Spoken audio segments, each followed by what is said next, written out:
বাংলাদেশের দেওয়ানি মোকদ্দমা দীর্ঘসূত্রিতার পেছনে বেশ কিছু কারণ রয়েছে যা বিচার প্রার্থীদের জন্য চরম ভোগান্তির সৃষ্টি করে। এর মূল কারণ ও প্রতিকারগুলো তুলে ধরা হল। দেওয়ানি মোকদ্দমা দীর্ঘসূত্রিতার মূল কারণ সমূহ। ১. বিচারকের স্বল্পতা। বাংলাদেশে মামলার তুলনায় বিচারকের সংখ্যা অপ্রতুল। প্রতি বছর মামলার সংখ্যা বাড়ছে, কিন্তু সেই হারে বিচারক নিয়োগ হচ্ছে না। ফলে একজন বিচারককে অনেক বেশি মামলা পরিচালনা করতে হয়, যা মামলার দ্রুত নিষ্পত্তিতে বাধা সৃষ্টি করে। ২. আইনি পদ্ধতির জটিলতা ও ত্রুটি। সম্মন জারিতে বিলম্ব। দেওয়ানি মোকদ্দমা দায়েরের পর সম্মন জারিতে অস্বাভাবিক বিলম্ব হয়। অনেক ক্ষেত্রে সম্মন সঠিকভাবে জারি হয় না বা ইচ্ছাকৃতভাবে বিলম্বিত করা হয়। লিখিত জবাব দাখিলে বিলম্ব। বিবাদী পক্ষ লিখিত জবাব দাখিলের জন্য বারবার সময় নেয়, যা মামলার প্রক্রিয়াকে দীর্ঘায়িত করে। অধিকতর শুনানি এফপিএইচ।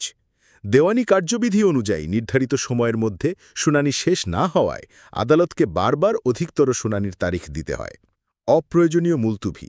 আইনজীবী ও পক্ষদের পক্ষ থেকে বারবার মামলার মুলতুভি চাওয়া হয় এবং আদালত অনেক সময় অযাচিতভাবে এই আবেদন মঞ্জুর করে। আপিল ও রিভিশনের দীর্ঘ প্রক্রিয়া। নিম্ন আদালতের রায়ের বিরুদ্ধে উচ্চ আদালতে আপিল ও রিভিশন দায়েরের সুযোগ থাকায় মামলা আরও দীর্ঘায়িত হয়। ৩. প্রযুক্তিগত দুর্বলতা। ম্যানুয়াল রেকর্ড সংরক্ষণ। অনেক আদালতে এখনও ম্যানুয়াল পদ্ধতিতে নথি সংরক্ষণ করা হয়, যা সময় সাপেক্ষ এবং ত্রুটিপূর্ণ। ডিজিটাল ব্যবস্থাপনার অভাবে মামলার তথ্য খুঁজে পেতে এবং পরিচালনা করতে বিলম্ব হয়। ডিজিটাল ব্যবস্থার অভাব। ফাইলিং বা ভার্চুয়াল কোর্ট সিস্টেমের মতো আধুনিক প্রযুক্তির ব্যবহার এখনও সীমিত, যা বিচার প্রক্রিয়ার গতি কমিয়ে দেয়।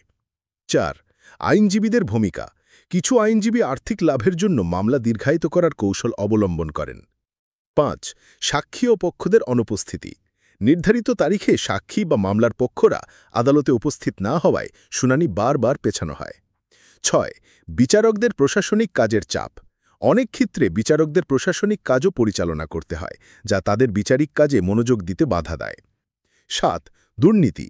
কিছু ক্ষেত্রে আদালত কর্মচারীদের দুর্নীতি ও অনিয়ম মামলার দীর্ঘসূত্রিতার কারণ হয়। ৮. আইন ও বিচার ব্যবস্থার সেকেলে পদ্ধতি।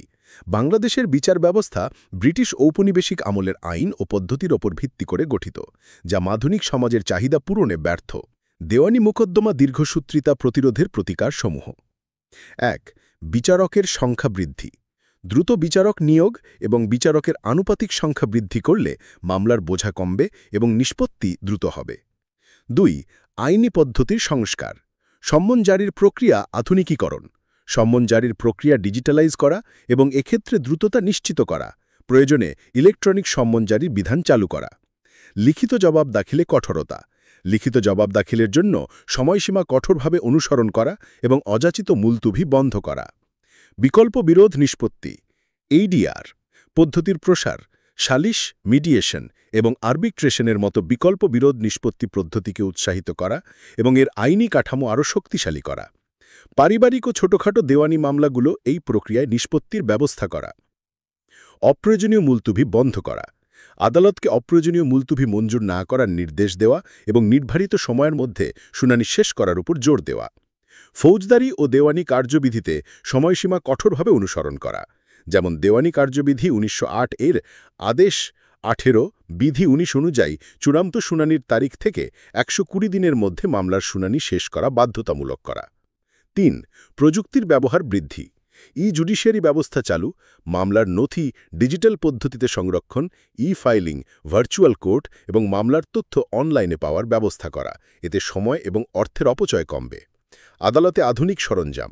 আধুনিক সরঞ্জাম ও প্রযুক্তির ব্যবহার নিশ্চিত করে বিচারিক প্রক্রিয়াকে আরও দক্ষ করা। ৪. আইনজীবীদের পেশাগত দায়বদ্ধতা। আইনজীবীদের পেশাগত নীতি ও নৈতিকতা কঠোরভাবে অনুসরণ করতে বাধ্য করা এবং মামলা দীর্ঘায়িত করার প্রবণতা রোধ করে পদক্ষেপ নেওয়া। ৫. দক্ষ আদালত ব্যবস্থাপনা। মামলার ব্যবস্থাপনার আধুনিকীকরণ, মামলার অগ্রগতি পর্যবেক্ষণ এবং দ্রুত নিষ্পত্তির জন্য একটি কার্যকর মামলা ব্যবস্থাপনা পদ্ধতি চালু করা। আদালত কর্মচারীদের দক্ষতা বৃদ্ধি ও জবাবদিহিতা নিশ্চিত করা। দুর্নীতি রোধে কার্যকর ব্যবস্থা নেওয়া এবং কর্মচারীদের প্রশিক্ষণের মাধ্যমে তাদের দক্ষতা বৃদ্ধি করা। ৬. বিশেষায়িত আদালত স্থাপন। নির্দিষ্ট ধরনের দেওয়ানি মামলার জন্য, যেমন ভূমি সংক্রান্ত মামলার জন্য বিশেষায়িত আদালত স্থাপন করা যেতে পারে, যা দ্রুত নিষ্পত্তিতে সহায়ক হবে। ৭. বিচার বিভাগকে সম্পূর্ণরূপে স্বাধীন করা। বিচার বিভাগের ওপর থেকে প্রশাসনিক চাপ কমিয়ে বিচারকদের শুধু বিচারিক কাজে মনোযোগ দেওয়ার সুযোগ সৃষ্টি করা। এই প্রতিকারগুলো বাস্তবায়িত হলে বাংলাদেশের দেওয়ানি মকদ্দমা দীর্ঘসূত্রিতা অনেকাংশে কমে আসবে এবং বিচার প্রার্থীরা দ্রুত ন্যায় বিচার পাবেন।